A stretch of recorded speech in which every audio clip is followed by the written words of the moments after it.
It was 1:37 a.m. when the call came in. Rain slashed the tall windows of the WZPR Chicago radio booth, streaking the neon reflection of the on-air sign across the glass. Inside, Miles Carter, a late-night DJ known for his calm baritone and sardonic humor, leaned into the mic, introducing another midnight hour of confession airwaves. He didn't expect anyone to call.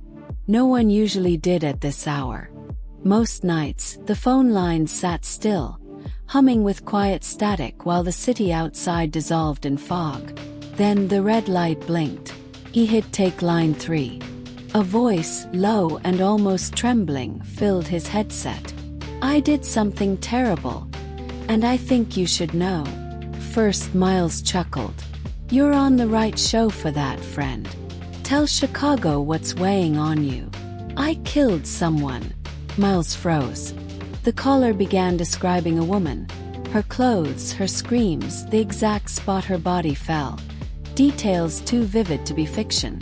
The show's producer, Lena Brooks, mouthed, "Cut the call." But Miles couldn't move. When the caller hung up, Miles ended the show early, claiming technical difficulties. 2 days later, he saw the woman's photo on the evening news. She'd been found dead, just as described. The broadcast wasn't a prank. It was a confession. For a week, Miles tried to rationalize it. Maybe the caller had insider information. Maybe it was coincidence. Chicago was no stranger to murder. But when the second call came, coincidence died. This time, the caller described a man. Tall, white, tattoos on his hands, works at a car wash near South Wabash. The man's body was found 2 days later in a storm drain. The police confirmed every detail aired on WZPR. Detectives from the Chicago PD's Homicide Division contacted the station. Detective Erin Delgado, sharp-eyed, late 30s, always speaking as if she were solving an equation, led the questioning. "Mr. Carter, you expect me to believe a serial killer is using your radio show as a diary?" Miles leaned forward. "I don't expect you to believe it. But I know what I heard." The department requested tapes of the shows. Miles handed them over. But part of him already knew. He was becoming part of the killer's ritual. The next week, the voice returned. "You're doing a good job listening, Miles. Nobody listens like you." That night, Lena begged him to end the show. She wanted to switch formats. Playlists only, no call-ins. But Miles refused. He told himself it was for the listeners, for justice. Deep down, he wanted to hear that voice again. Each call drew him closer, a mix of horror and obsession. The killer wasn't just confessing. He was performing. Detective Delgado's team traced the call origins. Each one bounced through a maze of public payphones and unregistered burners. But one night the caller slipped. "The next one won't be so clean," he said. Then, faintly in the background, Delgado caught something on the audio. A distant train horn. Miles recognized it instantly. "That's near the Southport line. I used to live there." The next day they found another body. A woman in her 30s, radio headphones still on her ears. Was a message. The murders were synchronized with Miles's shows, always airing after his broadcast.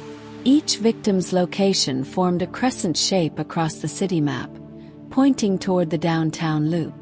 The press began to call him the broadcaster killer.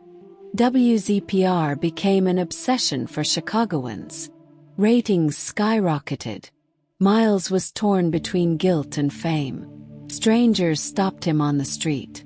"Man, your show's the only reason they'll catch that psycho." But each night, when the city slept, Miles stared at the phone, waiting for the red light to blink again. Delgado grew more hostile with every call. "He's playing you," she warned. "He's making you his co-host." Still, Miles couldn't pull the plug. Then came the night when the caller said Miles's name. His full name. Miles Edward Carter. You remember me. The static surged. Miles felt every hair on his arm rise. Who is this? You don't remember South Shore High. You should. You forgot what we did. The call disconnected. Miles felt the world tilt. The name South Shore High dragged Miles back to 1998, the year he and his best friend Caleb Ross made their first pirate radio broadcast. They'd hijacked a school frequency, pranking teachers with fake news bulletins. But one night the prank went wrong. A fire broke out in the abandoned classroom they used. Caleb was presumed dead. Miles was expelled. Now the voice on the line. It wasn't just familiar. It was Caleb's. He brought the old tapes to Delgado. If Caleb's alive, he's reliving our old broadcasts, but with blood. Delgado nodded slowly. Then he's not calling you as a stranger. He's calling you as an audience. They traced the next call to a location under the Navy Pier Ferris wheel. Police swarmed the area, but found only a reel-to-reel tape recorder. On it, Caleb's voice. You made a career off my voice, Miles. Now you'll end your story on air. That night, the final call came during Miles's live broadcast.